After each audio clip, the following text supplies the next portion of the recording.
60% of Canadian mortgage holders are expected to see an increase in their payments by 2026. So how on earth is this going to affect the economy and the housing market moving forward? So this comes from the Bank of Canada. And one has to ask the question, is the Bank of Canada's scenario 1 or 2, the total disaster scenario that they laid out, likely going to be the case in 2025 and 2026? Take a listen to this. The economy is very weak. The economy is in a year-long recession in scenario 2, and that is creating quite a bit of downward pressure on inflation. So yes, inflation goes up temporarily, but it does come down.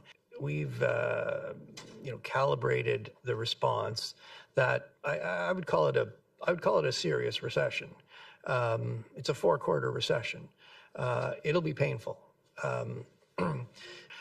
In fact, in scenario 2, the U.S. economy goes into a recession. If the U.S. economy goes into recession, that's going to further weaken demand for Canadian goods and services. So here you go. 60% of Canadian mortgage owners could face higher mortgage payments by 2026, according to the Bank of Canada. So roughly 60% of Canadian mortgage holders will face higher monthly payments when their loans come up for renewal in 2025 and 2026, according to a new Bank of Canada report. Now, the interesting thing that you've got to bear in mind here is how the are they going to be able to afford those higher payments? They're just simply not going to be able to afford it when you consider all the shit that is going on right now with the cost of living. Everybody's costs are rising, and they have been rising for a long time. Meanwhile, they've had this fixed rate mortgage, and now that's set to rise as well, and that's probably one of their biggest expenses. So even if people are able to pay that, they're taking that money away from something else. So that's just going to push the economy further off the cliff, and then that's going to come back on them. It'll be painful and affect them because it will lead to more people getting laid off. I mean, you don't have to be a rocket scientist to work out how a doom loop works, and that's exactly what Canada is already in right now. So in the latest staff analytical note, the bank says that although mortgage interest rates are expected to gradually decline, most borrowers will still see payment increases relative to their current contracts, many of which were signed during periods of low interest rates. Now, you've got to bear in mind here as well that interest rates, as the Bank of Canada is setting them, is not the interest rate that you get on a 5-year fixed rate mortgage. This is what really matters when it comes to the 5-year fixed rate mortgage, which is the 5-year government bond yield. Now, there's also other things that go into that, like risk appetites and risk premiums, which are also heading up. So then you've got to factor in what's going on here. And if you look and consider the Bank of Canada has been cutting rates here, you've got the bond yields that are completely flat. So you've had the Bank of Canada cutting rates, and bond yields on the 5-year just haven't really moved. So it doesn't really matter what the Bank of Canada does tomorrow and what the Bank of Canada does in the future, because what they fail to tell everybody is they don't control this side of the bond market. And yeah, people can roll the dice on a variable rate mortgage, but essentially when you're rolling the dice on a variable rate mortgage, your main risk is inflation. And you're basically saying the government is not going to print a load of money and put it in people's pockets again, which I think is highly unlikely, considering they've already basically hinted that they're going to do that anyway. So it's absolutely crazy to think that. So the Bank of Canada isn't the be all and end all when it comes to interest rates. Just bear that in mind, because the financial media loves to spin the fact that the Bank of Canada is essential in the monetary universe in Canada when they're not. And even the Fed has more of an impact on the bond market in Canada than the Bank of Canada does. So we'll see what happens with them tomorrow, by the way, and I'll probably be doing a live stream after that. So the payment increases will depend on the mortgage type, according to the bank. Borrowers with fixed rate mortgages, especially those with 5-year terms, are likely to experience the steepest jumps in payments, ranging from 15 and 20% on average. That's a huge increase in their payment and a huge increase in their cost of living if you just consider how everything is constantly going up as well and outpacing their income growth. real income growth has been negative now for a long, long time. And it's only been positive twice in the past 2 decades, 2008 and 2020. And most of that was artificial income growth through the fact people weren't paying their bills. They were just deferring them down the road and accumulating more debt. So it's just a total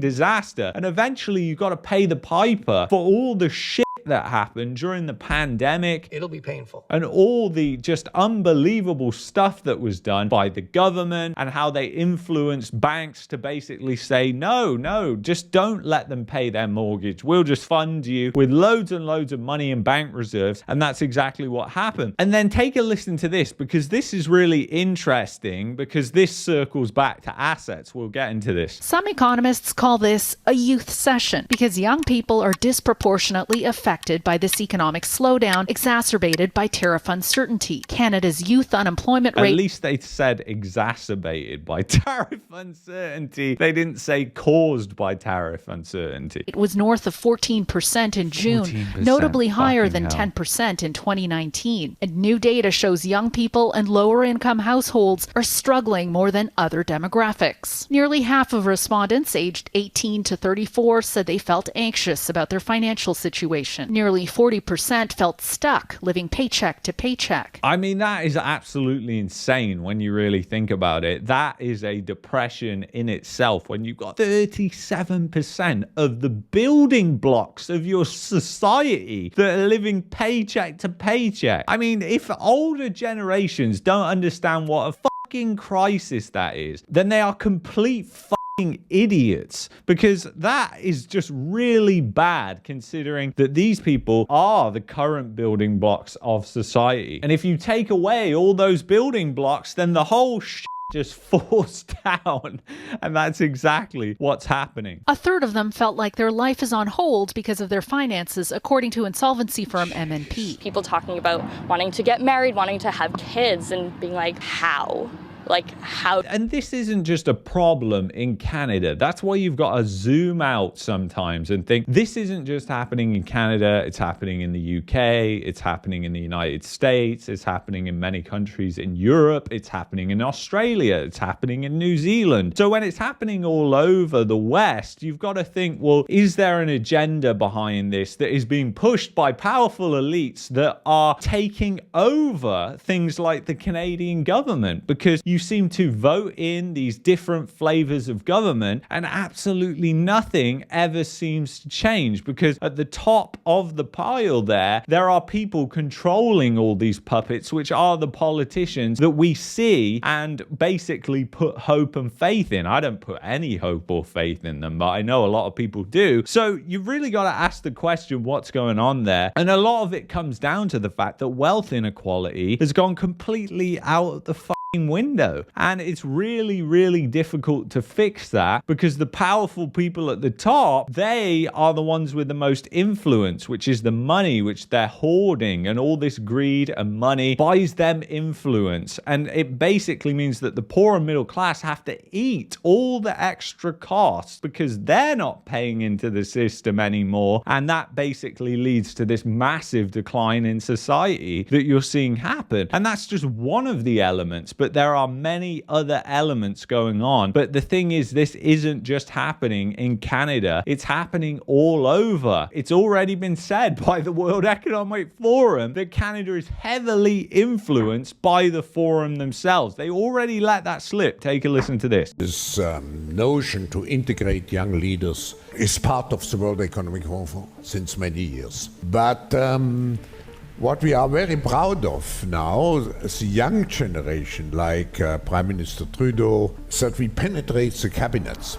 So yesterday I was at a reception for Trudeau, and I know that half of this cabinet, or even more half of this cabinet, are for our actually young global leaders of the World Economic Forum. And then because of the crumbling housing market, what you're seeing happen, which is really interesting, is Canadians are investing more in US securities and not in Canadian real estate. So they're seeing that the Canadian housing market is a shit investment, and they're investing more into US assets, which is funny because the elbows up nonsense that has been peddled and all the propaganda surrounding that. Getting very confused, Catherine, about where to put my elbows. They're up and they're down, and if they keep moving that way, we're going to look like a bunch of chickens.